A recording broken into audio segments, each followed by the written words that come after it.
The Delhi hit and run case has completely shocked everyone, not just every citizen of Delhi, but the entire country for the brutality of this crime. A young woman returning after work being hit by a car and her body being dragged for 10 to 12 kilometers without her perpetrators even realizing that her body was stuck under their car.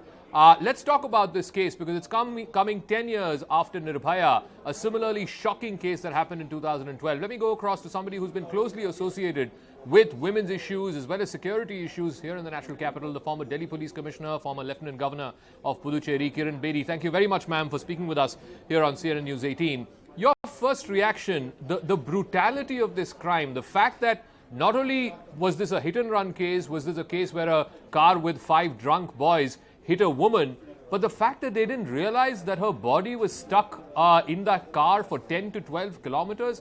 I mean, I can't think of anything more brutal. Zaka, before investigations are complete, we do not know whether they knew that the body was getting dragged along. I can't say that. I can't conclude that, whether they knew or they did not know, and that it was getting dragged. So I have no idea about this, because that only investigation will know. Did they ever get to be signaled that they are dragging along a body, and why don't they stop? I think that only investigation will tell us, Zaka. What I'm curious about, ma'am, is, 10 years ago when Nirbhaya happened, we saw similar scenes. People were outraged. There were candlelight vigils and all kinds of promises were made. Street lights will be improved, policing will be improved. 10 years on, something similar has happened, and it seems almost like nothing has changed. Zaka, a lot has changed. There's no doubt about it. I don't think we need to go into that kind of despair. A lot has changed. A lot of infrastructure improvements have been made. Legal processes have been put in place. More training a lot of money has also got pumped into better policing and technology. But I think what went wrong, if you ask me, is a dismantling of established predictive system of police response, which was coming through the police control room vans, which were dotted. They were like mobile vehicles on a police post. It's a mobile police post, which was the first responder. And I think that was a very well time-tested practice, which was in place and in numbers. And they were always on test calls. Senior officers from police control room vans were giving test calls to check the positioning and response of the PCR van. And not only that, because of traffic jams, the improvements were that now they were also linked with motorcycles, also as called the motorcycle first responder, because of they could weave through and reach the spot. I think we need to find out under what circumstances did the police headquarters at some stage dismantle the PCR van, and instead of these vans being in mobile police stations around the town, around the city, they were handed over, I believe, to the best of my knowledge, to the police stations to respond. Now police station responding, and supposing they have sent the vehicle for something else. So why parked in a police station? Why not have it? Should have been somewhere else where it was in the sensitive areas, were decided, dark areas were decided.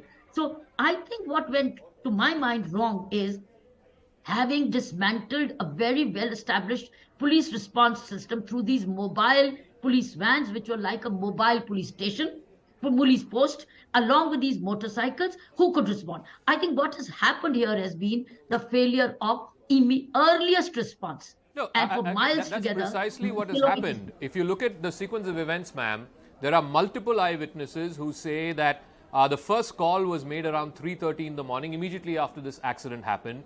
The response from the police in the PCR van eventually came at past 4:15. So for that 45 minutes, there was no response from the police. So you got to work backwards. There was a vehicle. Work backwards.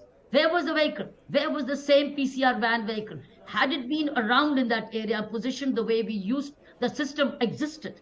And it was a long established system set up by various police commissioners. All contributed to strengthening. In fact, Mr. Ved Marwa was probably the first one to provide gypsy vans, Maruti gypsy vans, as police control room vans. Brand new vans were given to police control room vans as mobile police force by nobody other than, goes back to 1986, 87, earlier years. It's a very well established program. And then it kept getting strengthened, more vans kept getting added, and there were lots of vans and a lot of manpower was, and even women PCR vans were added. Yeah. So I think what went wrong, I think, is why did we dismantle the system? What was the urgency? What was the wisdom behind it? And we need to reinstate that first responder, both of the PCR van and the motorcycles. I want to come back to another issue again. Even when Nirbhaya happened, all these promises were made about street lights and CCTV cameras and better policing and beat constables doing the rounds in the middle of the night, so on and so forth. Today, forget about where this area where the crime happened. You go to some of the poshest parts of Delhi also, it's dimly lit or not lit at all. That's another area, Zaka. There's a lack of coordination between the civic services and the law enforcement. Wherever their street lights are dim or they're badly lit, they need to be brought to the control room and they have to be revived and repaired well in time, because well-lit roads prevent a lot of crimes, whether it's traffic hazards or it's crimes against women or otherwise. I think that's another area we need to put in a system where wherever the beat officer or the public also informs the police, the electricity, or the municipal control room that these lights have to be revived. So there has to be more of interaction between the community, the civil, even the civil security.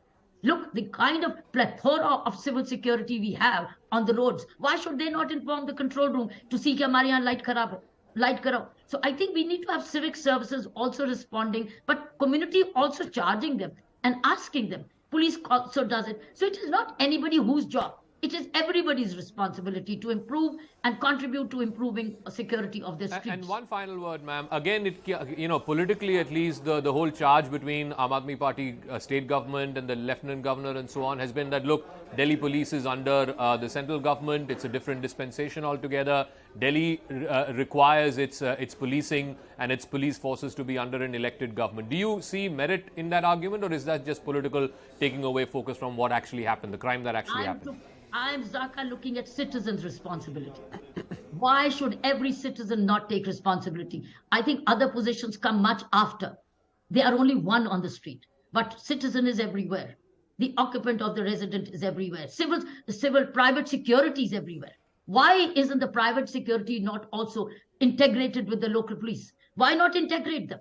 And they also train them to respond and complain immediately. This is part of their security responsibility. Isko job nahi hai usi dukaan par ek chaukidari karna. What's happening on the street, he should be part and parcel of the security system. All right. One final word. So do you see any... There seems to be this sense that in Delhi, and we've seen repeated crimes, not just in the last 10 years, crimes against women. I even lost a dear friend, Soumya, who used to work with me in a previous company. She was shot in the middle of the night returning from work. And this, reminded me of that case. What needs to be done in Delhi to instill... It's almost like, residents don't have a fear of the law. Zaka, we need to bring back fear of law, respect for law. We need a whole package of fear for law, respect for law. Because if you don't respect the law, you will be not afraid of the law. So I think we need to have whole preventive systems where everybody plays a role. Citizens play a role, RWs play a role, parents play a role, teachers. Community must rise to the occasion to bring back the rule of law, respect for law and fear of law. But there were other preventive policing measures which were well practiced, which I think we need to be put in place, is rough register. We used to have a rough register where ruffians of the area were recorded as roughs. They were reported from police stations and find out whose child is a deviant, whose child is delinquent, or he's indulging already in petty crimes or thief teasing. They used to be part of the rep register, and the beat officer used to go back and check and pull out and work with the parents. I think we need to revive this kind of, if we don't have, or it's lost out, rough registers where ruffians, they were called ruffians, or the not emerging, they were the merging bad characters who would one day become a bad character.